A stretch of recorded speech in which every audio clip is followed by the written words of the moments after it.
Olá, estamos de volta. Vamos apresentar a nossa 12ª aula, que tem como título A Unidade do Corpo de Cristo. Nós vamos utilizar o texto bíblico básico que está na carta de Paulo aos Romanos, capítulo 14, versículos 1 até o versículo de número 8. Eu vou ler com você esse primeiro versículo. Ora, quanto ao que está enfermo na fé, recebei-o, não em contendas sobre dúvidas. Versículo 2. Porque um crê que de tudo se pode comer, e outro que é fraco come legumes. Versículo de número 3. O que come não despreze o que não come, e o que não come não julgue o que come, porque Deus o recebeu por seu. E ainda no versículo de número 4. Quem és tu que julgas o servo alheio? Para seu próprio Senhor ele está em pé ou cai, mas estará firme, porque poderoso é Deus para o firmar. Paulo está aqui mostrando a importância da unidade do corpo de Cristo. A unidade do corpo é a base para o seu sucesso, para o alcance das suas metas. E ele estava ensinando isso porque havia grande divisão, grandes polêmicas no meio dos 3 grupos que existiam ali. Nós já falamos sobre isso na primeira aula e na segunda aula. Haviam 3 grupos. O primeiro grupo era de judeus que praticavam o judaísmo. O outro grupo era de judeus cristãos, judeus salvos em Cristo. E o terceiro grupo era de gentios cristãos. E cada um tinha a sua própria maneira de pensar, tinha a sua própria cultura. E quando eles se reuniam, essas diferenças vinham à tona. Elas se destacavam e promovia a desunião, os conflitos no meio daqueles 3 grupos. Então, Paulo tem que envidar esforços para ensinar a respeito da unidade do corpo de Cristo. O texto áureo está em João 17 e 21, que nos diz o seguinte: para que todos sejam um, como tu, ó Pai, o és em mim e eu em ti, que também eles sejam um em nós, para que o mundo creia que tu me enviaste. Coisa linda, expressa pelo próprio Cristo em sua oração sacerdotal, para que todos sejam um, como tu, ó Pai, o és em mim e eu em ti. Isto é, a absoluta unidade entre o Pai e o Filho. Que haja também unidade entre os filhos, os herdeiros do reino, com o Senhor do reino, e que haja unidade entre esses herdeiros, entre essas pessoas. Assim, o mundo poderá crer que Jesus é o Cristo, que Jesus é o Messias. Romanos 14, ele se presta exatamente a isso. Mostrar que unicamente Deus é o juiz legítimo, é o juiz supremo perante todas as questões humanas. Nas legislações dos países, das sociedades, o que se procura é implantar a justiça para que o homem viva em paz. Mas absolutamente justo é Deus. Ao homem não cabe o juízo. O juízo cabe a Deus. Só Deus pode julgar de uma maneira plena, de uma maneira perfeita. Ao homem, a característica principal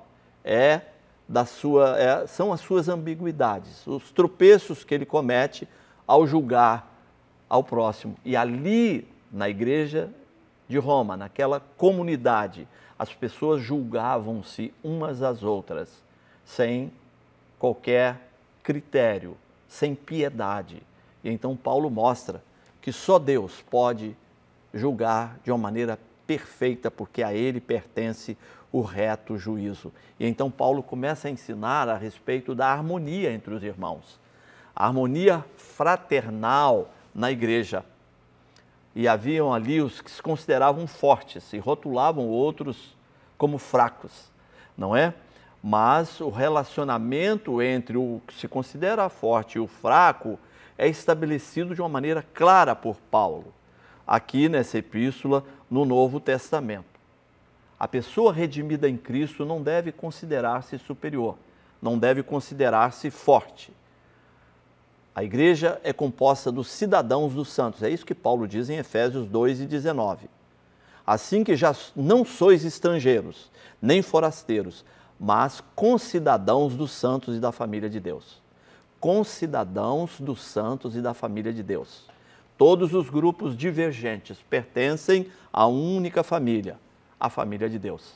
Talvez os fracos na fé daquela época fossem os considerados recém-chegados à grande mensagem do Evangelho. Logo, os que se consideram de longa vida no Evangelho, se consideram fortes, devem tratar com consideração aqueles a quem eles consideram fracos. A atitude do crente que se considera forte deve estar baseada na humildade e no serviço. Ali algumas pessoas só comiam vegetais e outros comiam carne. Os gentios comiam carne. E Paulo está mostrando o que exatamente? Que o relacionamento harmônico, que a unidade da igreja é mais importante do que ser carnívoro ou ser vegetariano.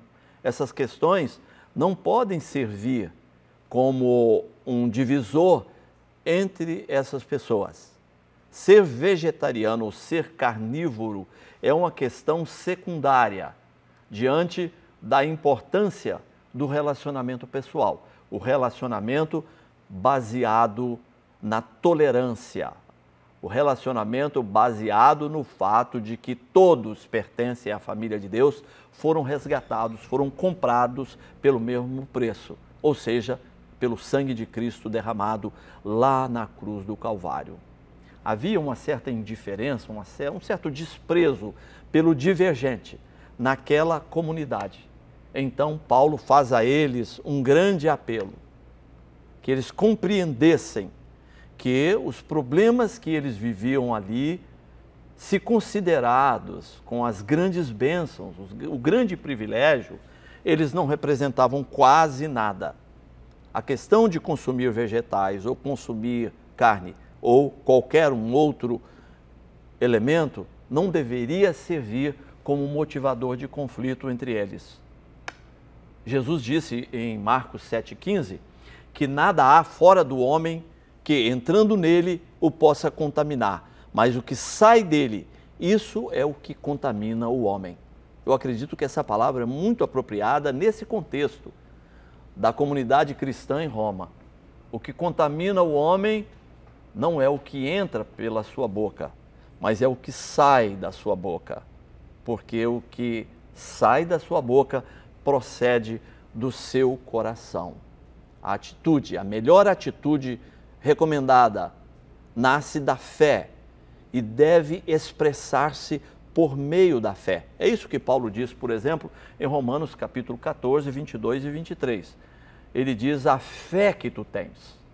A fé que tu tens tem que ser o elemento catalisador, tem que ser o elemento que está na base de todas as coisas.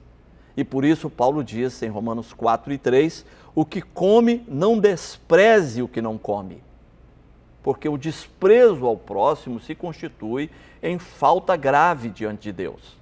Quem come não pode desprezar quem não come. Quem não come não pode desprezar aquele que come. É isso que Paulo está ensinando e ele se reporta ao exemplo do próprio Cristo. Jesus, como Filho de Deus, ele disse que não veio para ser servido, mas veio para servir e dar a sua vida em resgate de muitos. Se ele veio para servir, ele se constituiu no grande servo, no maior servo. E o seu exemplo também deve ser seguido. Quando o seu exemplo é seguido, as prioridades são colocadas no seu devido lugar. As coisas ganham o valor que elas realmente têm. Logo, comer isso ou deixar de comer torna-se algo secundário por conta do bom relacionamento e da unidade que deve haver entre os salvos. Havendo essa unidade, haverá aceitação mútua. Aceitação mútua. O princípio da tolerância estará ali, é isso que Paulo está ensinando. A tônica dos relacionamentos, dos bons relacionamentos, terá sempre na base o princípio da tolerância. O princípio da tolerância. Ponto 2, unidade baseada em uma vida santa que agrada a Deus. A unidade agrada a Deus. E a unidade baseada numa vida de santidade agrada a Deus e tem repercussão e tem efeitos práticos na vida da pessoa. Por exemplo, a unidade baseada numa vida santa coloca ênfase no senhorio de Cristo. Jesus é o Senhor. Romanos 14:8, Paulo diz: porque se vivemos para o Senhor, vivemos. Se morremos, para o Senhor morremos. De sorte que, ou vivamos ou morramos, somos do Senhor. A marca do cristão é o senhorio de Cristo que está sobre ele. E há um ponto aqui muito interessante a respeito dessa unidade, é que essa unidade, ela ocorre pela esperança. A esperança é a mesma.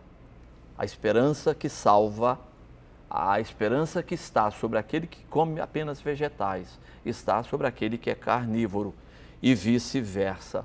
Romanos 15:3, Paulo diz o seguinte: e o Deus de esperança vos encha de todo gozo e paz no vosso crer, para que sejais ricos de esperança no poder do Espírito Santo.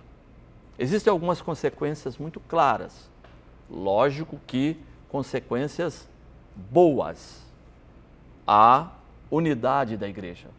A igreja necessita da unidade. E essa unidade traz algumas coisas à convivência dos irmãos. Em primeiro lugar, produz saúde espiritual. Sem a unidade, o corpo estará enfermo, como a igreja dos Coríntios. Era uma igreja repleta de dons espirituais, mas tinha uma enfermidade na base. Mas a unidade produz saúde espiritual. Segundo, a unidade produz alcance evangelístico. Paulo escreve a carta aos Romanos como um porta-voz dos propósitos de Deus, no sentido de alcançar a humanidade inteira com a sua mensagem a respeito da justiça de Deus em Cristo Jesus. E ele precisava dessa unidade como plataforma para o seu ímpeto evangelístico, para o seu desejo de pregar o Evangelho e alcançar a humanidade como um todo. As discórdias dos irmãos precisam ser resolvidas, colocada no seu devido lugar. A unidade é o princípio que deve estar na base, que deve estar no alicerce da vida e de todo o serviço que a igreja oferece ao ser humano que está no seu entorno. Estamos chegando ao final dessa aula. Que Deus te abençoe de uma forma muito especial, neste dia e sempre.